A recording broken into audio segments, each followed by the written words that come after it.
Hello, আসসালামু আলাইকুম viewers, কেমন আছেন সবাই? আশা করছি ভালো আছেন। আমি আল্লাহর মতে ভালো আছি। Welcome to Shorna's kitchen. আজকে আমি রান্না করব নিরামিষ পটল ভাজি। এই ভাজিটা খেতে খুবই ভালো লাগে, বাচ্চারাও খেতে পারে। তো আমি যেভাবে করব এইভাবে করলে আশা করছি খুবই স্বাদ লাগবে আর খেতেও ভালো লাগবে, বাচ্চাদেরও পছন্দ হবে। তার আগে আপনি যদি আমার চ্যানেলে নতুন হয়ে থাকেন অবশ্যই নোটিফিকেশান অন করে দেবেন আর সাবস্ক্রাইব করবেন প্লিজ। আর যদি ভালো না লাগে তাতে সমস্যা নেই, ভিডিও দেখতে থাকুন, ভালো লেগেলে সাবস্ক্রাইব করে দিন। তো এখানে আমি অনেকগুলাই পটল নিয়েছি। পটলগুলোকে আমি 2 ভাগ করে চিকন চিকন করে ফলে নিয়েছি, দেখতে পাচ্ছেন। আরেকটা বাটিতে আমি পেঁয়াজ কেটে নিয়েছি, রসুন কেটে নিয়েছি আর আদা কুচি করে নিয়েছি, কাঁচামরিচ, ধনেপাতা আর আলুগুলোকেও সেম প্রসেসে কেটে নিয়েছি, দেখতে পাচ্ছেন। তো এখন আমি চুলায় একটি কড়াই বসিয়ে দিয়েছি, ফ্রাই প্যানে আমি তেল গরম দিয়ে দিচ্ছি। তো তেলটাও আপনারা পরিমাণ মতো নেবেন, কম খেলে কম দেবেন, বেশি খেতে চাইলে বেশি দিতে পারেন, যার যেরকম খেতে ভালো লাগে। তো আমি আমার পরিমাণ মতো তেল দিয়ে দিচ্ছি। তো এখন আমি তেলটার মধ্যে আদা কুচিগুলো দিয়ে দিয়েছি। আদা কুচিটা দেওয়ার কারণ হচ্ছে আদা কুচি থেকে একটা ফ্লেভার আসে, সেটা গরম তেলের মধ্যে আমি এই জন্য দিয়ে দিয়েছি। তো আপনারা যদি চান সাথে সামান্য জিরা আর পাঁচফোড়নও দিতে পারেন। তো আমি পাঁচফোড়ন দিব না, তার জন্য শুধু আদাটাই দিয়ে দিয়েছি। তো এখন আমি রসুনগুলোকে সাথে দিয়ে ভেজে নিচ্ছি। রসুনগুলো আমার হালকা ভাজা হয়ে গেলে আমি তারপরে পেঁয়াজ অ্যাড করব। তার আগে আমি রসুন আর আদা কুচিগুলোকে হালকা করে ভেজে নিচ্ছি, এতে করে ফ্লেভারটা তেলের মধ্যে ছড়িয়ে যাবে। তো এখন আমার আদা রসুন ভাজা হয়ে গেছে। এখন আমি দিয়ে দিচ্ছি 2টা তেজপাতা দিয়ে দিচ্ছি সাথে। এখন দিয়ে দিব সাথে পেঁয়াজ কুচিগুলোকে আমি সেমভাবে হালকা ভেজে নিচ্ছি। তো আপনাদের যদি এভাবে করতে ভালো লাগে তাহলে করতে পারেন। আর আপনারা চাইলে সাথে কিছু চিংড়ি মাছও দিতে পারেন। তো চিংড়ি মাছ দিলে আর তখন কোনো নিরামিষ তরকারি হবে না। এখন পেঁয়াজ আদা রসুন সবগুলোই ভাজা হয়ে গেছে। তো আমি কিন্তু মাঝখানে পরিমাণ মতো লবণ দিয়ে দিচ্ছিলাম, সেটা আমি দেখাতে পারিনি কারণ ভয়েস রেকর্ড করতে যেয়ে কেটে গেছে। তো এখন আমি সাথে আলুগুলো দিয়ে ভেজে নিচ্ছি। আবার আলুটা আগে দেওয়ার কারণ হলো আলুটা এখন পুরান হয়ে গেছে, তো সিদ্ধ হইতে সময় লাগবে।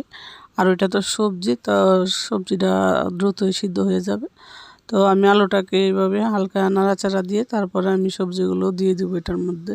এখন আমার আলুগুলো ভাজা হয়ে গেছে। এখন আমি যে পটলগুলো রেখেছিলাম সেগুলোকে দিয়ে দিচ্ছি সাথে। পটলগুলো জাটলা লেগে আছে, তো এগুলোকে কষলিয়ে ছোটাতে হবে, তা না হলে একভাবে লেগে থাকবে। তো এখন আমি আস্তে আস্তে সবগুলোকে ছড়িয়ে ছিটিয়ে ছোটাচ্ছি। এখন আমি সামান্য পরিমাণ হলুদের গুঁড়ো দিয়ে দিচ্ছি সাথে। তো এটাও অপশনাল, আপনারা যদি চান হলুদের গুঁড়োটা দিতে পারেন, আর না দিতে চাইলে না দিবেন, সমস্যা নেই। তো আমি অল্প একটু দিয়ে দিয়েছি হালকা একটু কালার আসার জন্য।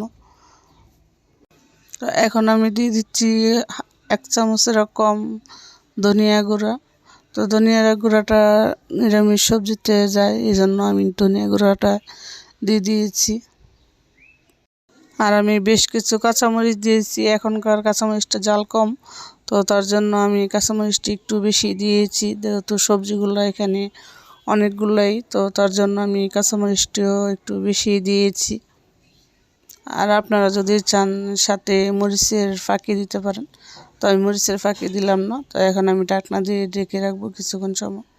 তো ঢাকনাটা আমি 4-5 মিনিট পরে উদম করার পরে দেখতে পাচ্ছেন অনেকটাই মিশে গেছে সবজিটা। তো এইভাবে আমি আরও কিছুক্ষণ নাড়াচাড়া দিয়ে আবার অল্প একটু ঢেকে রেখে দিব। এখন আমি আবারও ঢেকে রেখে দিব 4-5 মিনিটের জন্য, যাতে সবজি আর আলুটা ভালো করে সিদ্ধ হয়ে যায়। তো সবজিটা কিন্তু একদম সবুজ সবুজ দেখতে পাচ্ছেন, যদি হলুদটা না দিতাম তাহলে আরও সবুজ সবুজ থাকতো। তো আমি আবারও নাড়াচাড়া দিয়ে আমি 1/2 চামচ এরকম জিরে ফাঁকি অ্যাড করে দিয়েছি। শেষের দিক দিয়ে সবজিটা আমার সিদ্ধ হয়ে গেছে প্রায়। আমি নাড়াচাড়া দিয়ে আবারও নামানোর আগে আমি ধনেপাতা অ্যাড করব সাথে। তো তার আগে আমি জিরে ফাঁকিটা সবজিতে মিশিয়ে নিচ্ছি ভালো করে। আর আমার এই রেসিপিটা এভাবে যদি আপনাদের ভালো লেগে থাকে তাহলে কিন্তু অবশ্যই সাবস্ক্রাইব করে দিবেন আর পাশে থাকা নোটিফিকেশান অন করে দিবেন। এতে করে পরবর্তী ভিডিওর নোটিফিকেশান আপনার কাছে চলে যাবে, দেখতে সুবিধা হবে। তো এখন আমি কিছু ধনেপাতা অ্যাড করে দেবো এটাতে। তরকারিটা প্রায় হয়ে গেছে সবজিটা। তো এখন আমি ধনেপাতাগুলো দিয়ে দিচ্ছি। ধনেপাতাটা দিয়ে আমি নাড়াচাড়া দিয়ে মিশিয়ে বেশিক্ষণ আর চুলায় রাখবো না, চুলাটা বন্ধ করে দিব 1-2 মিনিটের মতো নাড়াচাড়া দিয়ে। তো সবজিটা কিন্তু আমার হয়ে গেছে, এখন আমি নাড়াচাড়া দিয়ে চুলাটা বন্ধ করে দিব। তারপরে আমি ঠান্ডা হলে বাটিতে পরিবেশন করব। তো দেখতে পাচ্ছেন বাজারে একদম ঝরঝরে, দেখতেও খুবই সুন্দর লাগছে, আর খেতেও কিন্তু মাশাআল্লাহ খুবই ভালো হয়েছিল। তো আমার রেসিপিটা যদি ভালো লাগে তাহলে অবশ্যই সাবস্ক্রাইব করে দিবেন। ধন্যবাদ সবাইকে আমার ভিডিওটা দেখার জন্য। আল্লাহ হাফেজ, ভালো থাকবেন সবাই।